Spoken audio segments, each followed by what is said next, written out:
మరి దశదిన కర్మకి మన నియోజకవర్గ ఎమ్మెల్యే ఆదివాసులను పెట్టుకొని వాళ్ళ సమస్యలు ప్రతి దాంట్లో పరిష్కారం చేయడంలో మరి ఎమ్మెల్యే గారు చాలా కీలక పాత్ర పోషించారు. ఈ రామచంద్రయ్య గారు మన మధ్య లేకపోవడం చాలా బాధాకరమైన విషయం.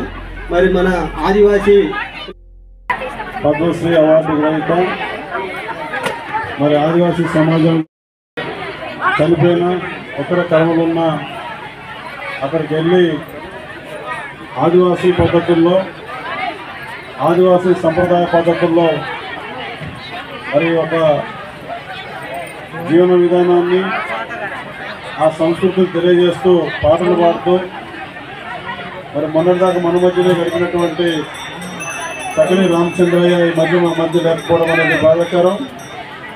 మంచిగా తిరుగుతూ సడన్గా చనిపోయారు. మరి రామచంద్రయ్య మరణం నన్ను ఎంతో బాధకు గురి చేసింది. ఈ ప్రాంత వాసులు కూడా ఎంతో బాధకు గురి చేసింది. ఏజెన్సీ ప్రాంతంలో పుట్టి పెరిగి మరి వాళ్ళ ఎక్కడ జాతర ఉన్నా కూడా ఎక్కడ కర్మలైనా ఎక్కడ చనిపోయినా సగైన రామచంద్రయ్య లేకుండా జరిగినటువంటి సందర్భాలు లేవు. మరి ఎప్పుడు పడుకునేవాడు, ఎప్పుడు నిద్రపోయేవాడు, ఎక్కడ విషయాన్ని ఇప్పుడు ఫోన్ చేసినా ఏదో జాతరలో ఉన్నా మరి ఇతర రాష్ట్రాల్లో ఉన్న జాతరలు కూడా వెళ్ళేటువంటి వ్యక్తి రామచంద్రయ్య. మరి గతంలో 2015లో కూడా మరి ఆదివాసీ సమాజం ఆదివాసీ జీవన విధానం మీద రీసెర్చ్ చేసే సందర్భంలో అప్పుడు నేను ఎమ్మెల్యేగా ఉన్నాను.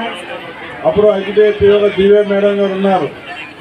మరి భద్రాచలం మరి ఐటీడీఏ గారు చెప్పి ఈ రీసెర్చ్ ఏదైతే ఆదివాసీ సమాజం మీద జరుగుతూ ఉందో చెప్పేటటువంటి మంచి నైపుణ్యత కలిగినటువంటి వాళ్ళు డోలు వైద్యం వహించినటువంటి కళాకారులు ఉన్నారు.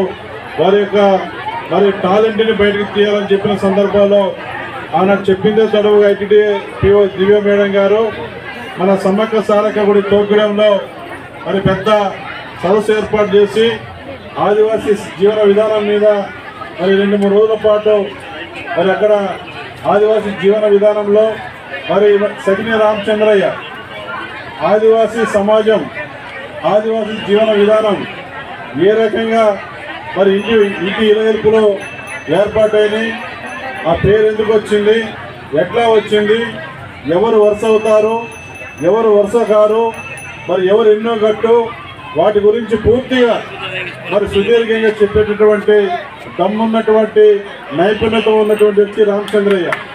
మరి అటువంటి వ్యక్తి సకినే రామచంద్రయ్య చనిపోతే మరి ఎందరో ప్రముఖులు వచ్చినటువంటి సందర్భం తెలియదు కాదు మీకు. మన మంత్రులు కూడా మనం వచ్చిపోయినా చెప్పగానే వెంటనే స్పందించారు. మరి గతంలో పద్మశ్రీ అవార్డు రీసెర్చ్ చేసిన సందర్భంలో మరి ఆయన యొక్క నైపుణ్యతను గుర్తించి ఆయన ఐటీడీఏ గారు కేంద్ర ప్రభుత్వానికి ఫైల్ పంపిస్తే పద్మశ్రీ అవార్డు వచ్చింది. పద్మశ్రీ అవార్డు వచ్చిన తర్వాత గత ప్రభుత్వంలో మరి ఆయనకి మరి కొన్ని ప్రకటించి ఏవి కూడా అమలు కాకపోతే మళ్ళీ వారు వచ్చినటువంటి మన గవర్నమెంట్లో మన మంత్రి గారు వచ్చినారు.